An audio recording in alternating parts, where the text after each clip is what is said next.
साथियों नमस्कार। आपका मेरे चैनल श्रेष्ठ धर्म गंगा में स्वागत है। साथियों 29 अक्टूबर से कार्तिक का महीना प्रारंभ हो चुका है। इस माह को बहुत ही पवित्र माना गया है। इस महीने में भगवान विष्णु अपनी योग निद्रा से जाग जाते हैं और सभी प्रकार के मांगलिक कार्य प्रारंभ हो जाते हैं। इसी कार्तिक महीने में दीपावली का भी महापर्व आता है।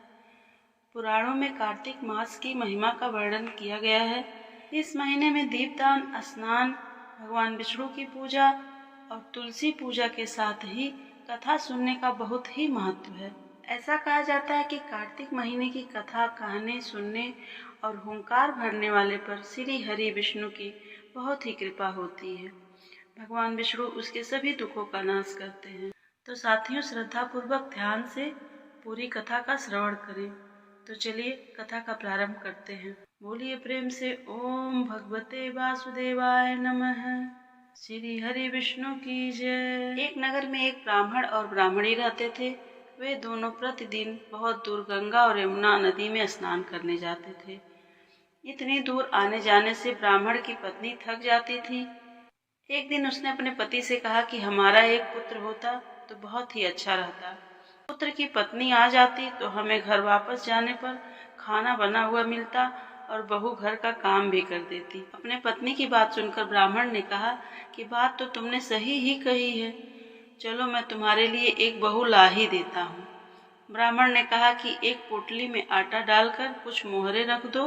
ब्राह्मण के कहे अनुसार ब्राह्मण की पत्नी ने उन्हें पोटली बांध कर दे दी और ब्राह्मण उसे लेकर चले गए। ब्राह्मण जब अपनी यात्रा पर निकलते हैं तो यमुना नदी के किनारे उन्हें बहुत ही सुंदर सुंदर लड़कियां दिखाई देती हैं। वे रेत में घर बनाकर खेल रही थी। उनमें से एक लड़की ने कहा कि मैं अपना घर नहीं बिगाड़ूंगी, मुझे तो रहने के लिए एक घर चाहिए। लड़की की बात सुनकर ब्राह्मण मन ही मन सोचने लगा कि बहू बनाने के लिए यही लड़की अच्छी रहेगी।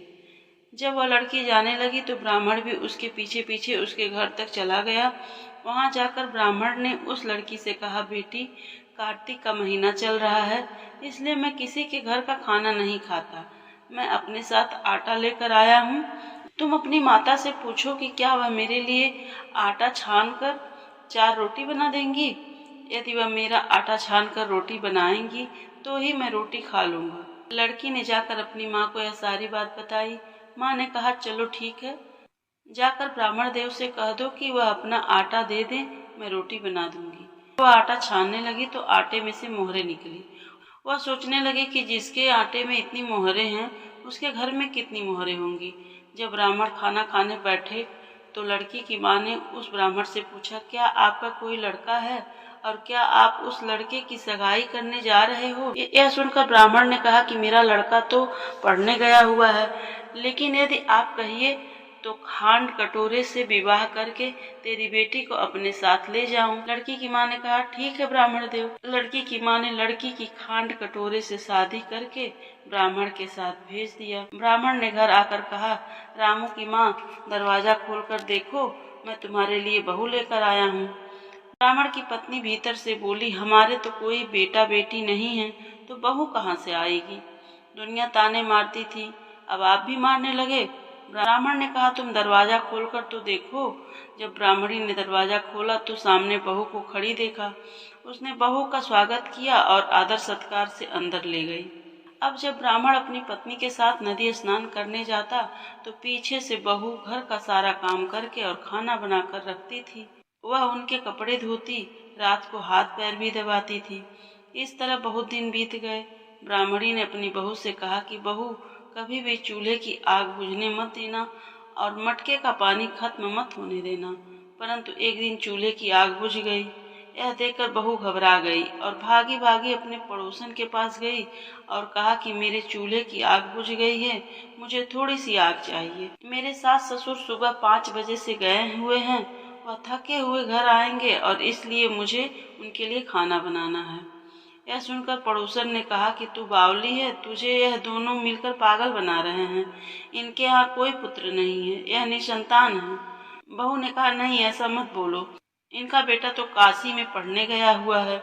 इस पर पड़ोसन ने कहा कि ये लोग तुमसे झूठ बोल रहे हैं, मेरी बात मान लो, इनके कोई बेटा नहीं है।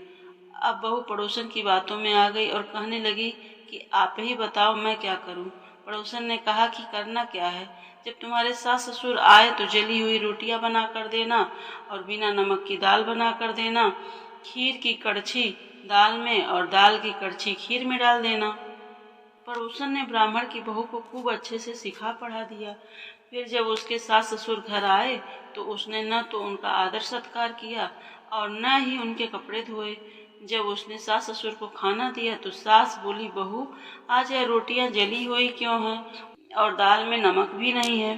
तब बहू ने जवाब दिया कि एक दिन ऐसा खाना खा लेंगे तो कुछ बिगड़ तो नहीं जाएगा। सास ससुर को खरी खोटी सुनाकर वह फिर से पड़ोसन के पास गई और बोली कि अब आगे क्या करना है। पड़ोसन ने कहा कि अब तुम सातों कोठों की चाबी मांग लेना। अगले दिन जब ब्राह्मण और ब्राह्मणी स्नान करने के लिए जाने लगे तो बहू अड़ गई, मुझे सातों कोठों की चाबी दे दो। तब ससुर ने कहा कि इसे चाबी दे दो। ब्राह्मणी ने बहू को चाबी दे दी। सास ससुर के जाने के बाद जब बहू ने दरवाजा खोला तो देखा किसी में अन्न भरा है तो किसी में धन भरा है और किसी कोठे में बर्तन पड़े हैं। जब उसने सबसे ऊपर का सातवां कोठा खोला तो उसने देखा कि शिव जी, पार्वती माता, गणेश जी, लक्ष्मी जी, पीपल पथवारी, कार्तिक के ठाकुर, राई दामोदर, तुलसी जी का विड़वा, गंगा यमुना और 33 कोटि देवी देवता विराजमान हैं।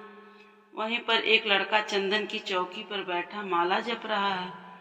यह सब देखकर उसने लड़के से पूछा कि तुम कौन हो। तब लड़का बोला, मैं तेरा पति हूँ, अभी दरवाजा बंद कर दे, जब मेरे माता पिता आएंगे तब दरवाजा खोलना। यह सब देखकर बहू बहुत खुश हुई और 16 श्रृंगार करके सुंदर वस्त्र पहनकर अपने सास ससुर का इंतजार करने लगी। उसने अपने सास ससुर के लिए अच्छे अच्छे पकवान बनाए। जब उसके सास ससुर घर पर आए तो उसने उनका आदर सत्कार किया और प्रेम पूर्वक खाना खिलाया। हाथ पैर दबाने लगी। पैर दबाते दबाते बहू ने कहा, माँ आप इतनी दूर गंगा यमुना स्नान करने के लिए जाती हैं तो आप थक जाती होंगी, इसलिए आप घर पर ही स्नान क्यों नहीं करती हैं। यह सुनकर ब्राह्मणी कहने लगी कि बेटी गंगा यमुना घर पर तो नहीं बहती है। तब उसने कहा, हाँ माँ जी बहती है, चलो मैं आपको दिखाती हूँ। जब बहू ने सातवां कोठा खोलकर दिखाया तो उसमें शिव जी, पार्वती जी, गणेश जी, लक्ष्मी जी, पीपल पथवारी, कार्तिक के ठाकुर, राई दामोदर, तुलसी जी का बिड़वा, गंगा यमुना बह रही हैं और 33 कोटि देवी देवता विराजमान हैं। वहीं चौकी पर बैठा एक लड़का माला जप रहा है। ब्राह्मणी ने उसे देखा और देखकर पूछा, बेटा तुम कौन हो। लड़का बोला, माँ मैं तेरा बेटा हूँ। तब ब्राह्मणी ने पूछा कि तू कहाँ से आया है। तब लड़के ने जवाब दिया कि माँ मुझे कार्तिक देव ने भेजा है। माँ ने कहा, बेटा यह संसार कैसे मानेगा कि तू मेरा बेटा है। माँ ने कुछ विद्वान पंडितों से मदद मांगी। पंडितों ने कहा, इस पार बहू बेटा खड़े हो जाए, उस पार माँ खड़ी हो जाए।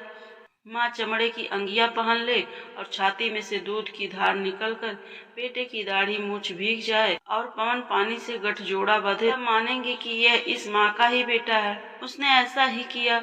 चमड़े की अंगिया फट गई, छाती में से दूध की धार निकलकर बेटे की दाढ़ी मूछ भीग गई, पवन पानी से बहू बेटे का गठजोड़ बंध गया। यह सब देखकर ब्राह्मण और ब्राह्मणी की खुशी का ठिकाना नहीं रहा। उसे एक बेटा मिल गया और बेटे के साथ साथ एक बहू भी मिल गई। वह दोनों पूरे परिवार के साथ सुख पूर्वक अपना जीवन व्यतीत करने लगे। तो यह थी कार्तिक मास की कथा। हे कार्तिक के ठाकुर, जैसे ब्राह्मण और ब्राह्मणी को बहू बेटा दिया वैसे सबको देना। कार्तिक मास की कथा कहने, सुनने और हुंकार भरने वाले सब पर कृपा करना। बोलिए प्रेम से श्री हरि विष्णु की जय, माता लक्ष्मी की जय, तुलसी मैया की जय। साथियों, आशा करती हूँ कि आपको यह कथा अच्छी लगी होगी। अगर आपको यह कथा अच्छी लगी है तो मेरे चैनल को अवश्य सब्सक्राइब करें, लाइक करें, बेल आइकन दबाना न भूलें। धन्यवाद।